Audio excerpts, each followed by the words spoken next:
Konsep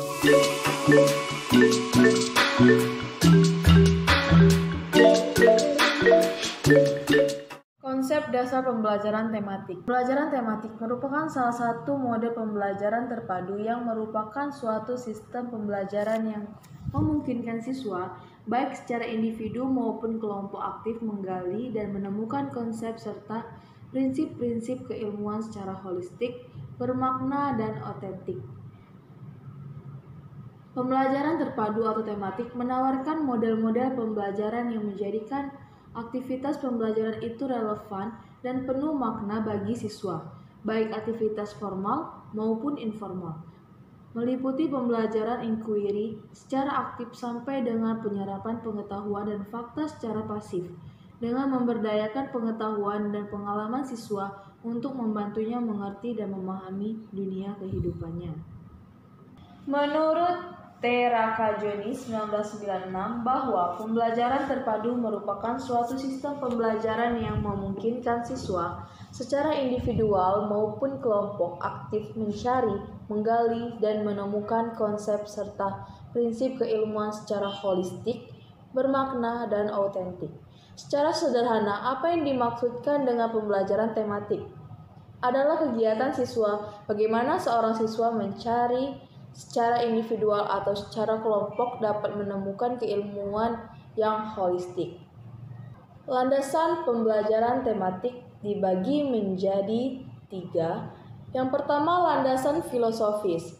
Landasan filosofis merupakan model pembelajaran tematik sangat dipengaruhi oleh 3 aliran filsafat, yaitu progresivisme, konstruktivisme, dan aliran humanisme, yang lebih melihat siswa dari keunikan, potensinya, dan motivasi yang memilikinya. Yang kedua, landasan psikologis. Dalam model pembelajaran tematik, landasan psikologis yang banyak digunakan berkaitan dengan psikologi perkembangan siswa dan psikologi pembelajaran. Psikologi perkembangan diperlukan terutama dalam menentukan isi atau materi pembelajaran tematik yang akan diberikan kepada siswa agar tingkat keluasaan dan kedalamannya sesuai dengan tahap perkembangan peserta didik. Ketiga, landasan normatif dan praktis. Pembelajaran tematik juga dilandasi oleh landasan normatif dan praktis. Landasan normatif menghendaki bahwa pembelajaran tematik hendaknya dilaksanakan berdasarkan gambaran ideal yang ingin dicapai oleh tinjauan pembelajaran, sedangkan landasan praktis merupakan mengharapkan pembelajaran terpadu dilaksanakan dengan memperhatikan situasi dan kondisi praktis yang berpengaruh pada kemungkinan pelaksanaannya mencapai hasil yang optimal. Yang ketiga, implikasi pembelajaran tematik. Pelaksanaan pembelajaran tematik di sekolah dasar ternyata memberikan implikasi baik dari segi guru, siswa, sarana, dan prasarana sampai kepada proses pembelajaran. Implikasi pembelajaran tematik dibagi menjadi 4. Yang pertama, implikasi bagi guru. Yang kedua, implikasi bagi siswa. Yang ketiga, implikasi bagi sarana dan prasarana. Yang keempat, implikasi terhadap pengaturan ruang. Implikasi bagi guru dalam pembelajaran tematik memerlukan guru yang lebih aktif, kreatif, baik dalam hal menyiapkan kegiatan pembelajaran, juga dalam hal pemilihan kompetensi dari berbagai mata pelajaran dan mengaturnya agar pembelajaran menjadi lebih bermakna, menarik, dan menyenangkan. Yang kedua, implikasi bagi siswa. Dilihat dari aspek siswa, pembelajaran tematik dapat memberikan peluang untuk mengembangkan kreativitas. Hal ini disebabkan pembelajaran tematik menekankan pada pengembangan kemampuan analitik terhadap konsep-konsep yang dipadukan. Yang ketiga, implikasi bagi sarana dan prasarana. Pembelajaran tematik pada hakikatnya menekankan pada siswa baik secara individual maupun kelompok untuk aktif mencari, menggali, dan menemukan konsep serta prinsip-prinsip secara holistik dan otentik. Oleh karena itu, Dalam pelaksanaannya memerlukan berbagai sarana dan prasarana belajar. Pembelajaran tematik perlu memanfaatkan berbagai sumber belajar yang baik yang sifatnya didesain secara khusus untuk keperluan pelaksanaan pembelajaran. Yang keempat, implikasi terhadap pengaturan ruang. Dalam pelaksanaan pembelajaran tematik, perlu untuk melakukan pengaturan ruang agar suasana belajar menyenangkan. 4. Karakteristik pembelajaran tematik. Ada berbagai macam karakteristik pembelajaran tematik, yaitu sebagai berikut. Yang pertama, adanya efisiensi.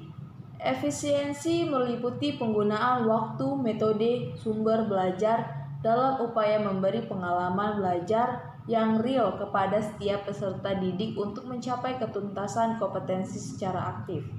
Yang kedua, konseptual. Model pembelajaran tematik juga menggunakan pendekatan konseptual. Konseptual di sini secara istilah maknanya berhubungan dengan situasi yang ada hubungannya dengan suatu kejadian. Pendekatan pembelajaran konseptual bertumpu pada masalah-masalah nyata. Pembelajaran pun lebih banyak memberikan kesempatan kepada siswa untuk melakukan, mencoba, dan mengalami sendiri. Yang ketiga, student center atau berpusat pada siswa. Guru tidak diperkenankan memperlakukan siswa sebagai pihak yang pasif karena dalam pembelajaran tematik guru hanya sebagai fasilitator dalam arti melakukan beberapa hal. Yang pertama, memfasilitasi kegiatan belajar para siswa. Yang kedua, memberikan kesempatan kepada siswa untuk bertanya dan melayani pertanyaan mereka. Yang ketiga, memberikan ruang sepenuhnya agar mereka bisa berekspresi sesuai dengan tema pelajaran. Yang keempat, merangsang keingintahuan siswa terhadap materi pembelajaran yang diajarkan. Keempat, memberikan pengalaman langsung atau autentik. Menyuguhkan pengalaman langsung di sini maksudnya adalah para siswa dituntut mengalami dan mendalami materi secara langsung dengan diri mereka masing-masing. Artinya, mereka dihadapkan dengan belajar konkret, bukan hanya memahaminya melalui keterangan guru atau dari buku-buku pembelajaran. Dengan demikian, proses pembelajaran akan lebih bermakna. Yang kelima, kekuatan pembelajaran tematik. Kekuatan pembelajaran tematik dalam materi sosialisasi kurikulum 2013 adalah sebagai berikut. Yang pertama, memberikan pengalaman. Yang kedua, menyenangkan. Yang ketiga, hasil belajar dapat bertahan lama. Yang keempat, mengembangkan keterampilan berpikir anak. Yang kelima, menumbuhkan keterampilan sosial. Yang keenam, memiliki sikap toleransi komunikasi. Yang ketujuh, menyajikan kegiatan yang bersifat pragmatis. 6. Manfaat pembelajaran tematik. Manfaat pembelajaran tematik berdasarkan materi sosialisasi kurikulum 2013 dari Kemendikbud adalah sebagai berikut. A. Suasana kelas yang nyaman dan menyenangkan. B. Menggunakan kelompok kerja sama, kolaborasi kelompok belajar, dan strategi pemecahan konflik. C. Peserta didik secara cepat dan tepat waktu mampu memproses informasi. D. Proses pembelajaran di kelas mendorong peserta didik berada dalam format ramah otak. E. Materi pembelajaran yang disampaikan oleh guru dapat diaplikasikan secara langsung oleh peserta didik dalam kehidupan sehari-hari. F. Peserta didik yang relatif mengalami keterlambatan untuk menuntaskan program belajar dapat dibantu oleh guru. E. Prinsip pembelajaran tematik. Menurut Mamat SB dan kawan-kawan dalam Prastowo 2013 mengungkapkan ada 5 prinsip yang mendasari pembelajaran tematik. Antara lain, yang pertama, terintegrasi dengan lingkungan atau bersifat konseptual. 2. Memiliki tema sebagai alat pemersatu beberapa mata pelajaran. 3. Menggunakan prinsip belajar sambil bermain dan menyenangkan. Yang keempat, pembelajaran memberikan pengalaman langsung yang bermakna. Kelima, menanamkan konsep dari berbagai mata pelajaran. Sementara itu, Trianto dalam Prastowo mengklarifikasikan prinsip-prinsip pembelajaran tematik menjadi 4 macam, yaitu yang pertama, prinsip penggalian tema. Prinsip penggalian tema merupakan prinsip utama dalam pembelajaran tematik. Maksudnya tema-tema yang saling tumpang tindih dan ada keterkaitan menjadi target utama dalam pembelajaran. Oleh karena itu, dalam penggalian tema hendaknya memperhatikan beberapa persyaratan berikut. Pertama, tema hendaknya tidak terlalu luas, namun dengan mudah dapat digunakan memadukan banyak bidang studi. B. Tema harus bermakna, artinya bahwa tema yang dipilih untuk dikaji harus memberikan bekal bagi siswa untuk belajar selanjutnya. C. Tema harus disesuaikan dengan tingkat perkembangan psikologis anak. D. Tema yang dikembangkan harus mampu mewadahi sebagian besar minat anak. E. Tema yang dipilih hendaknya mempertimbangkan peristiwa-peristiwa otentik yang terjadi dalam rentang waktu belajar. F. Tema yang dipilih hendaknya mempertimbangkan kurikulum yang berlaku. Prinsip pengelolaan pembelajaran. Guru harus mampu menempatkan diri sebagai fasilitator dan mediator dalam proses pembelajaran.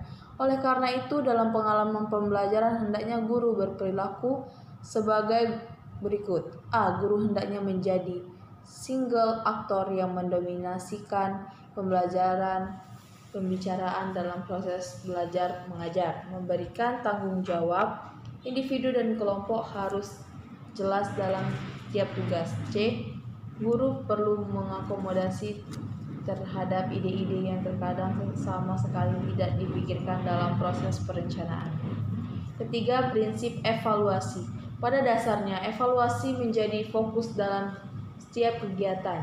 Bagaimana suatu kerja dapat diketahui hasilnya apabila dilaksanakan evaluasi. Dalam hal ini, maka dalam melakukan evaluasi dalam pembelajaran tematik diperlukan beberapa langkah, yaitu yang pertama, memberikan kesempatan kepada peserta didik untuk melakukan evaluasi diri.